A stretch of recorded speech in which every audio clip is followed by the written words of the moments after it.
ပြီးခဲ့တဲ့ရက်မှာကစားခဲ့တဲ့ Liverpool နဲ့ Manchester City တို့ရဲ့ပွဲမှာအဖွင့်ဂိုးကိုသွင်းယူခဲ့တဲ့ Szoboszlai ရဲ့ snap လုံးဝသားနွယ် snap နဲ့celebrate ကိုတော်တော်လေးကောင်းလေးcelebrate လုပ်သွားတယ်သူရဲ့ဒီကန်သွင်းတဲ့ပုံစံကန်သွင်းတဲ့ hand အကုန်လုံးကလုံးဝ perfect ပဲလုံးဝကြည့်ရတာတန်းနေဂိုးရဲ့ဝင်ဖို့အတွက်တော့မလွယ်ကူတဲ့တွင်းဂိုးတကိုးကို Szoboszlai ကကန်သွင်းသွားနိုင်ခဲ့တယ်ဒိုနာရိုမာဘာမှမလုပ်ပဲဘာမှမလုပ်နိုင်ဘဲနဲ့ရက်ကြည့်နေခဲ့ရတဲ့ free kick ကန်ချက်မျိုးဒီလိုကန်ချက်မျိုးကတော်တော်လေးရှားတဲ့ကန်ချက်မျိုးလို့ပြောရလိမ့်မယ်ဆိုတော့ဒီဗီဒီယိုကအဓိကပြန်တော့ Szoboszlai ရဲ့ free kick ဒီအကြောင်းကိုအဓိကပြန် discuss လုပ်မှာဆိုတော့ဒီရာသီမှာတို့ရှင် Szoboszlai ကဒါ free kick တွင်ကိုတုံးဖို့ရှိထားပြီးတော့ပြီသူရဲ့ပြီးခဲ့တဲ့ရာသီတွေဘယ်ရာသီမှာထပ်မဆိုရှင်းမယ်ဆိုလို့ရှိရင်တော့မှဒီရာသီကသူရဲ့ free kick တွင်ကိုအများဆုံးတော့ရာသီဖြစ်လာပြီဆိုတော့ Szoboszlai free kick ဘယ်လိုကန်တယ်လဲသူရဲ့ free kick တွေကဘယ်နေရာမှာ weak ဖြစ်လဲဘယ်နေရာမှာ strong ဖြစ်တယ်လဲဘာတွေကိုသူ predict လုပ်လဲSzoboszlai ဘာတွေပြောခဲ့ဘူးလဲဒီအကြောင်းအရာတွေကို discuss လုပ်မှာဆိုတော့ကျွန်တော်တို့ရဲ့ intro လေးပြီးတော့လို့ရှိရင်စလိုက်ကြရအောင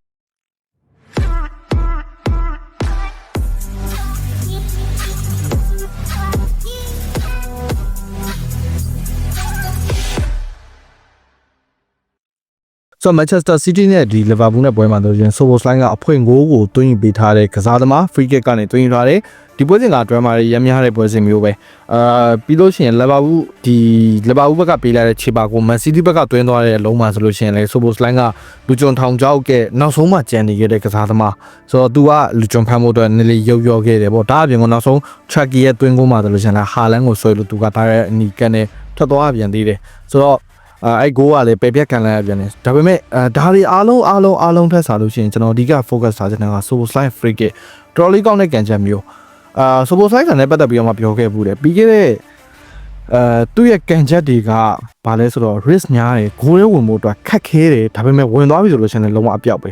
ဲဘာလို့လဲဆိုတော့ predict လောက်ကခက်ခဲအောင်လို့သူကိုယ်တိုင်အားထည့်ပြီးကန်တယ်ဆိုတဲ့အကြောင်းကိုသူပြောခဲ့ဘူးလေဆိုတော့ Manchester City နဲ့ပွဲမှာသွင်းယူခဲ့တဲ့ဂိုးကိုအရင်ဆုံးပြောကြရအောင်ဆိုတော့ဒီပွဲစဉ်မှာဆိုလို့ရှိရင် Szoboszlai ရဲ့ဒီဂိုးအကွာဝေးက guide 30ကျော်တယ်တော်တော်လေးဝေးတဲ့ range မျိုးပဲဒါပေမဲ့ဒါက Szoboszlai ကြိုက်တဲ့ကန်ချက်မျိုးဘာလို့လဲဆိုတော့ Szoboszlai ကဂိုးသမားကိုpredict လုပ်ဖို့အတွက်အချိန်ကိုမပေးချင်တာဘောလုံးကိုရှိလျက်အားနဲ့အကုန်ထုတ်ပြီးကန်လိုက်မယ်သွားဆိုတော့အဲ့ဘောလုံးကလုံးဝအချိန်ပြင်းတဲ့ဂိုးပေါက်တွေကိုတက်ဝင်သွားရမယ်ဂိုးပေါက်တွေမဝင်ရကိစ္စမရှိဘူးအဓိကအချိန်ပြင်းဖို့ပဲအဲ့ဒါက Szoboszlai ရဲ့ကန်ချက်မှာအဓိက focus ထားတဲ့အကြောင်းအရာfocus ထားတဲ့ဟာဆိုတော့ Szoboszlai ရဲ့ကန်တဲ့ခြေထောက်နေထားဟန်နေထားရကောအကုန်လုံးကိုပြန်ကြည့်မယ်ဆိုလို့ရှင်သူ့ရဲ့ကန်ချက်တွေတော်တော်များများကပေါ့နော်Szoboszlai ရဲ့ဒီဘောလုံးကန်ချက်တွေတော်တော်များများကအဓိကပြင်တော့သူ့ရဲ့ခြေထိတ်ကနေလာတယ်ခြေထိတ်ဆိုလို့ခြေဘူးနဲ့ထိုးရောကန်တာမျိုးတော့မဟုတ်ဘူးဒီလိုကန်ချက်မျိုးဒီမှာဆိုလို့ရှိရင်ဘောလုံးဒီထိရဲ့နေရာနဲ့ခြေထောက်ရဲ့နေရာကိုပြထားပြီးတယ်ဒါကSzoboszlai curve လုပ်မယ်ဆိုလို့ရှိရင်ကန်လေးရှိရဲ့နေရာကန်လေးရှိရဲ့ထိချက်မျိုးပေါ့နော်ဒါပေမဲ့ဒီဘောလုံးမှာတော့သူကအဲ့လိုမျိုးကန်ချက်မျိုးမဟုတ်ဘူးလုံးဝခြေထိတ်နဲ့လုံးဝထိပြီးတော့မှကန်နေအဲ့အတွက်ကြောင့်မလို့ဒီဘောလုံးကတော်လေး curve ဖြစ်သွားတယ်curve ဖြစ်သွားတဲ့အတွက်ကြောင့်မို့ဂိုးသမားကိုယ်တိုင်တောင်မှဒီနေသားကိုဖမ်းဖို့အတွက်အချိန်တောင်မရခဲ့တာကိုတွေ့ရလိမ့်မယ်ဒီမှာဆိုရှင် Szoboszlai ရဲ့တဲချီcurve ဖြစ်နိုင်မှုအတွက်သူ့ရဲ့တဲချီကလည်းရေးပါတယ် Szoboszlai ကန်သွားတဲ့ပုံစံကိုကျွန်တော်အများကြီးမပြောတော့ဘဲနဲ့ဒီမှာကြည့်ရင်သိတာလိမ့်မယ်တော်လေးပြင်းတဲ့ကန်ချက်မျိုးဒီလိုကန်ချက်မျိုးကဘောလုံးကန်နေကြသူတော်တော်များများဆိုလို့ရှိရင်ဒီလိုကန်ချက်မျိုးကိုရင်းနှီးကြလိမ့်မယ်လို့ထင်တယ်တော်တော်လေးကန်ရတာလေအားပါတယ်ဒီလိုကန်ချက်မျိုးထည့်လိုက်ပြီဆိုလို့ရှိရင်တော်တော်လေးအားပါလေးရှိတဲ့ကန်ချက်မျိုးဖြစ်တယ်ဒါအပြင်ကိုဒါမျိုးကထိမိပြီဆိုလို့ရှိရင်လည်းလုံးဝအပြောက်ပဲဒီညမှာရေးပါတာကထောက်ချေကအရန်ကြီးလွယ်လို့မဖြစ်ဘူးအန်ဂယ်ကဒီနေရာမှာဒီရဲ့ထောက်ချေရဲ့အန်ဂယ်ကအရန်ကွေးသွားခဲ့လို့ရှိရင်အဲ့ဘောလုံးက white သွားနိုင်တယ်တော်တော်လေး white သွားနိုင်တယ်ကိုပြောချင်တာဒါပေမဲ့ Szoboszlai ကဒီရဲ့အန်ဂယ်ကိုတော်တော်လေးmechanic ဘိုင်းကတော်တော်လေးကောင်းတယ်လို့ပဲပြောရလိမ့်မယ်ဒီရဲ့ထိသွားတဲ့ထိချက်ဘောလုံးကိုထိရဲ့ထိချက်ခြေထောက်ရဲ့တဲချေဒါအပြင်ကိုထုတ်သွားတဲ့အားလုံးကဘာမှအပိုလို့ပြောကြမှမရှိပဲလုံးဝဘောလုံးကသူ့ရဲ့ဒီတဲချေကမှန်နေတဲ့အချိန်မှာဆိုရင် white တဲ့ဟာကအတွင်းထဲကိုမ white ပဲနဲ့သူ့ရဲ့ထိတဲ့နေရာကလည်းဒီခြေပမိုးရဲ့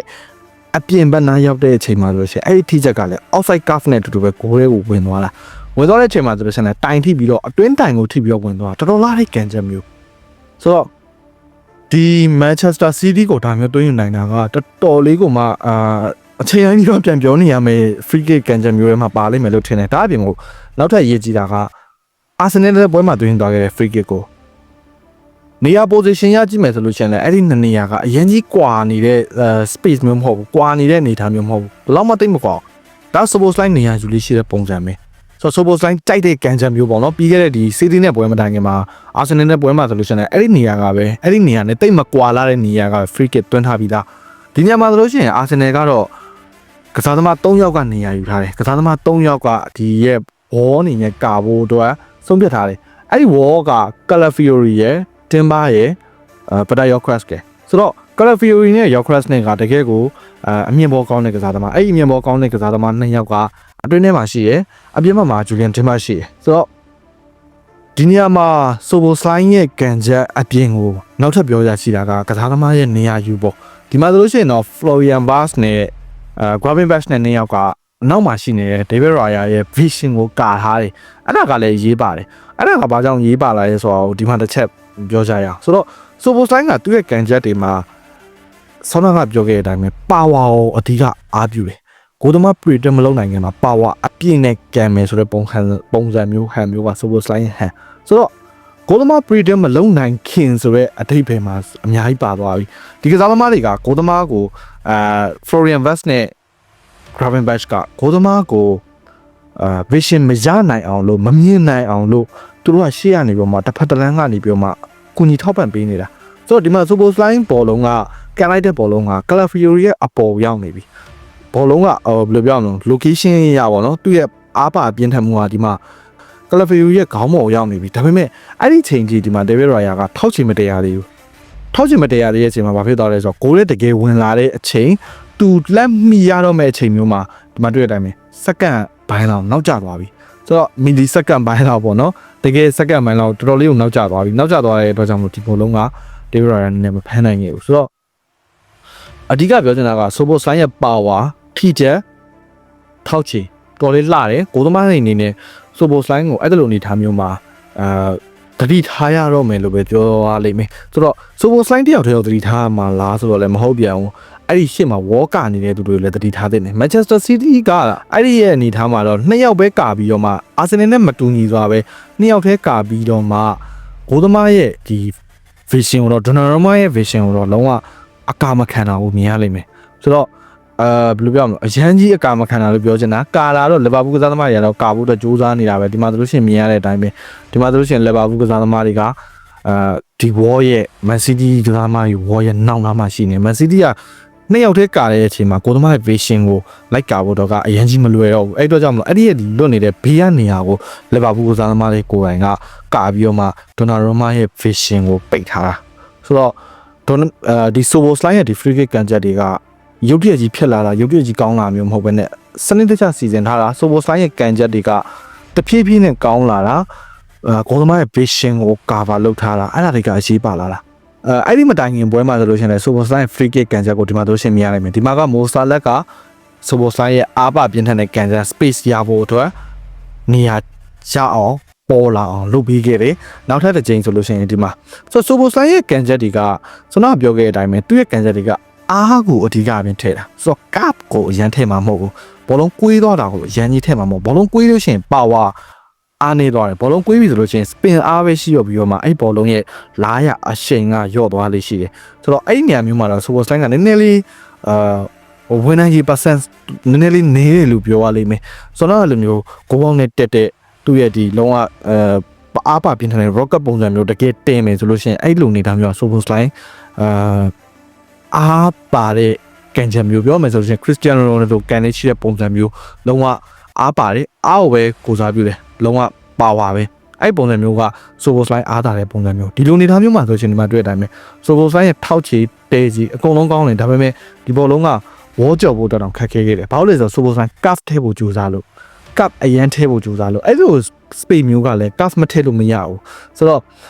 cuff မထည့်ရလို့ရှိရင် Soboslai ကတော်တော်လေးအားပါပြင်းထန်အောင်ကန်နိုင်လေးရှိအောင်တွေ့ရလိမ့်မယ်ဒီမှာဆိုရှင်လည်းနောက်တစ်ချိန်တွေ့ရလိမ့်မယ်ဒီမှာဆိုရှင် space ကို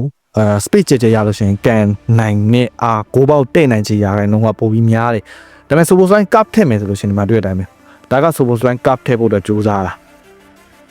cuff အရန်ကြီးမထည့်ချင်ဘူးဆိုလို့ရှိရင်တော့ကိုပေါက်တဲ့ဖို့က ပို့ပြီးတော့မှလွယ်ကူတယ်ဒါအပြင်ကို Super Slime ကသူ့ရဲ့နိုင်ငံအသင်းမှာဆိုလို့ရှိရင်လည်းအဲ့ဒီလိုနေရာတွေကကန်လို့ရှိရင်တော်လေးအားပါကောင်းလေးရှိတာကိုတွေ့ရလိမ့်မယ်ဂိုးနဲ့နီးကက်လေးရှိတယ်ဂိုးဘက်ကိုတော်လေးချင်းချောင်းနိုင်တဲ့အနေအထားမျိုးမှာရှိတယ်ဒီမှာဆိုလို့ရှိရင်လည်းဂိုးဘားတန်းနဲ့ထိပြီးတော့မှဒီဘောလုံးကကြော်ထွက်သွားတာပြီးတော့ cup ထည့်မယ်ဆိုလို့ရှိရင်တော့ Super Slime ကတော်လေးဘယ်လိုပြောမလဲသူက power သုံးတဲ့အတွက်ကြောင့်မလို့ cup ထည့်မယ်ဆိုတော့အားနည်းလေးရှိတာတော့ထုံးစံပဲဖြစ်လိမ့်မယ်ဆိုတော့ဒီမှာဆိုလို့ရှိရင်လည်းနောက်တစ်ချိန်တွေ့ရလိမ့်မယ် cup ထည့်ဖို့တော့ကြိုးစားတယ်ဒါပေမဲ့သူ cup ဆိုတာဒီအနေထားမှာ power လို့ပဲပြောရလိမ့်မယ် cup ကအရင်ကြီးမပါဘူးပြဒီမှာသူ့ရဲ့တည်သွားတဲ့ခြေထောက်ပုံစံက Manchester City နဲ့ပွဲကပုံစံတိုင်းပဲအရင်ကြီးတော့ကွာခြားနေတာမဟုတ်ဘူးဆိုတော့အမှတွေ့တယ်မယ်ဒီဘောလုံးကခိုးဘားတန်းကိုထိပြီးမှကြောတွက်သွားတာဆိုတော့Super Slime ရဲ့ power ကန်ချက်တွေကဒီနောက်ပိုင်း Premier League မှာတော့တော်တော်လေးယူဆရလိမ့်မယ်လို့ထင်တယ် Super Slime က cup မထည့်ဘူးဆိုလို့ရှိရင်တော့တော်တော်လေးကြောက်ဖို့ကောင်းတဲ့ကန်ချက်မျိုးကိုလုံနိုင်တယ်cup ထည့်မယ်ဆိုလို့ရှိရင်တော့တိတ်ပြီးတော့မှဘယ်လိုပြောမလဲ cup တွေက Super Slime အားသာချက်မဟုတ် Super Slime ရဲ့ free kick အားသာချက်က power ပဲအဲ့ဒါကိုပဲဒီဗီဒီယိုမှာထားရတယ်လည်းပြောနေရလိမ့်မယ်ဘာလို့လဲဆိုတော့ဒီရဲ့ clip တွေမှာမြင်ရတာကဒါက Super Slime ရဲ့နောက်ဆုံးတော့free kick ကန်ချက်တွေပဲဖြစ်တယ်ဒီ free kick ကန်ချက်တွေထဲမှာအောင်မြင်ခဲ့တဲ့အချိန်ကြီးလည်းကိုပေါက်တက်ခဲ့တဲ့အချိန်ကြီးလည်းရှိသလို wall ကိုမကြော်တဲ့အချိန်ကြီးလည်းရှိတယ် wall ကိုမကြော်တဲ့အချိန်ကြီးတွေမှာအဓိကအပြင်တော့ Super Slime က cup ထည့်ဖို့ကြိုးစားတဲ့အချိန်တွေမှာတော့ wall ကိုကြော်လေးမရှိတာကိုမြင်ရလိမ့်မယ်အများကြီးအောင်မြင်နိုင်ခြင်း percentage ကအရင်နေတယ်တကယ်လို့ဒါသူ cup မထည့်ဘူးဟေးဆိုလို့ရှိရင်တော့ cup မထည့်ပဲလုံးဝ power ကိုပဲအဓိကအားပြုပြီးလုံးမယ်ဟေးဆိုလို့ရှိရင်တော့အဲ့ဒီဘောလုံးတွေကကိုဘောက်ကိုတက်တက်မတ်သွားလေးရှိတာကိုတွေ့ရလိမ့်မယ်ကိုဘောက်ကိုတက်တက်မတ်ဆိုတဲ့နေရာမှာကိုဘောက်ကိုချင်းချောင်းနိုင်တာကိုပြောချင်တာကိုဘောက်တွေတက်တက်ဝင်သွားလိမ့်မယ်လို့မဟုတ်ဝင်သွားတယ်ဆိုလို့ရှိရင်တော့ကိုသမားအနေနဲ့အဲ့ဒါကိုမှီအောင်လိုက်နိုင်မှာကတော်တော်လေးခက်ခဲတယ်ကိုသမားအနေနဲ့dive ကိုတော်တော်လေးစောပြစ်မှရလိမ့်မယ်စောပြစ်ဖို့အတွက်ကလည်းဆွမ်းနာပြောခဲ့တဲ့အတိုင်းပဲSuper Slime ရဲ့ teammate တွေကကိုသမားရဲ့ vision ကိုလုံးဝ block လုပ်ထားတယ် Premier League လုံနေရမျိုးမှာ block လုပ်ထားတယ်ဆိုတာကမီလီစက္ကန့်လောက်နောက်ကျသွားရင်တော့မှအဲ့ဒီဘောလုံးကလိုက်ဖို့တော့တော်တော်လေးခက်ခဲတဲ့အခြေအနေမျိုးဆိုတော့ David Raya ဒိုနာရိုမာတကယ် top class goalkeeper တွေသူတို့တွေတောင်မှ